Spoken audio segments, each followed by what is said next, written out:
تجزیہ کاروں کے مطابق اگر یہ ناکہ بندی ہوئی تو ایران کی تیل کی قیمت شدید متاثر ہو سکتی ہے۔ محمد باقر کالیباف نے خبردار کیا کہ اگر امریکہ نے دوبارہ ایران کو آزمانے کی کوشش کی تو اسے بڑا سبق سیکھنا پڑے گا۔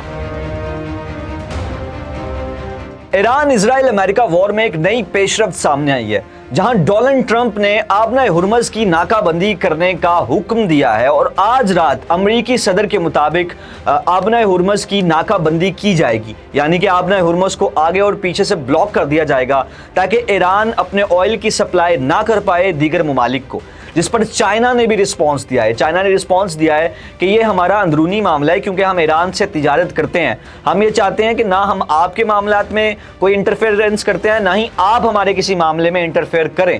اور اس پر جو ایران ہے اس کی جانب سے بھی اسٹرانگ رسپانس آیا۔ انہوں نے کہا ہے کہ اگر امریکی بحریہ نے ناکہ بندی کرنے کی کوشش کی تو ایران خاموش نہیں بیٹھے گا، ایران اپنے مفادات کا تحفظ کرے گا۔ اور وہی ایک بڑی خبر سامنے آ رہی ہے کہ رشیا نے ایک حیران کن پیشکش کی ہے۔ رشیا نے کہا ہے کہ اگر یونائٹڈ اسٹیٹس اور ایران کے درمیان امن معاہدہ ہوتا ہے تو وہ ایران کا افزودہ یورینیم اپنے پاس رکھنے کے لیے تیار ہے۔ کرملن کے مطابق یہ تجویز خود ولادیمیر پوٹن نے دی، لیکن ابھی تک اس پر کوئی عملی پیش رفت نہیں ہوئی۔ اور یہی وہ مقام ہے جہاں سوال یہ پیدا ہوتا ہے کہ کیا واقعی یہ امن کی طرف ایک قدم ہے یا ایک نئی عالمی پاور گیم؟ دوسری طرف میدان جنگ کی حقیقت کچھ اور ہی کہانی سنا رہی ہے۔ لبنان میں صورتحال مسلسل بگڑ رہی ہے، جہاں حزب اللہ نے اسرائیلی شہر شلومی میں ڈرون حملے کرنے کا دعویٰ کیا ہے، جس کے جواب میں اسرائیل نے اپنی کارروائیاں مزید تیز کر دی ہیں اور جنوبی لبنان میں بڑے پیمانے پر آپریشن جاری ہے۔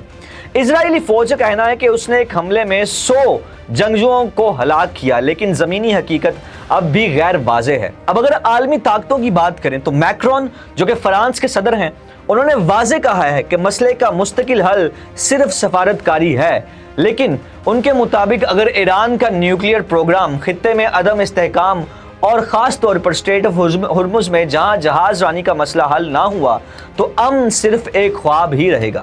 اس لیے فرانس اور برطانیہ اس اہم سمندری راستے کو محفوظ بنانے کے لیے مشترکہ اقدامات کی تیاری کر رہے ہیں۔ اور اسی دوران چائنا نے بھی واضح پیغام دیا ہے کہ جنگ کو دوبارہ بھڑکانے کی بجائے سیاسی حل نکالا جائے اور اسلام آباد میں ہونے والے مذاکرات کو ایک مثبت موقع قرار دیا ہے، لیکن خطرہ یہ ہے کہ اگر یہی کشیدگی جاری رہی تو یہ موقع ضائع بھی ہو سکتا ہے۔ اب آتے ہیں سب سے حساس معاملے یعنی تیل اور معیشت پر۔ یونائٹڈ کنگڈم نے واضح کیا ہے کہ وہ ایران کی بندرگاہوں کی کسی امریکی ناکہ بندی کا حصہ نہیں بنے گا، جبکہ ڈونلڈ ٹرمپ کی جانب سے ایران کو معاشی دباؤ میں لانے کے لیے یہ منصوبہ سامنے آیا ہے۔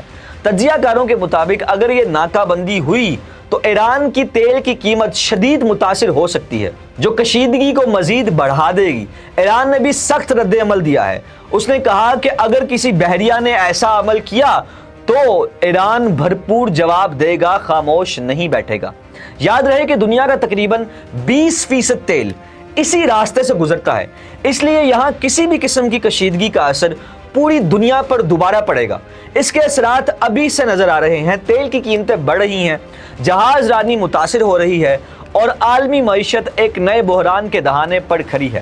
ماہرین کا کہنا ہے کہ اگر صورتحال یہی رہی تو روزانہ لاکھوں بیرل تیل کی سپلائی متاثر ہو سکتی ہے، جس کا نتیجہ مہنگائی اور معاشی دباؤ کی صورت میں نکلے گا۔ حیران کن طور پر کئی تجزیہ کاروں نے مانا ہے کہ ایران اس جنگ میں کمزور ہونے کی بجائے کسی حد تک مضبوط ہو کر نکلا ہے۔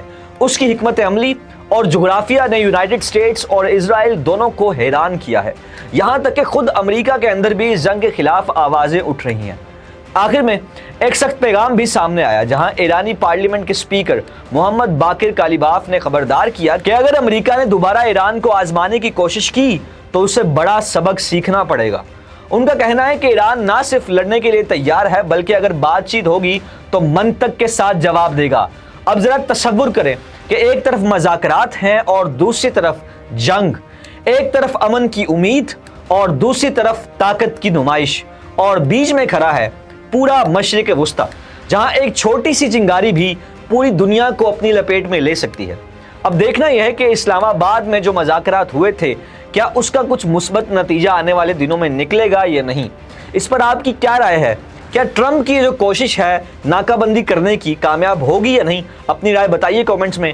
مزید ویڈیوز کے لیے دیکھتے رہیے جناح ڈیجیٹل.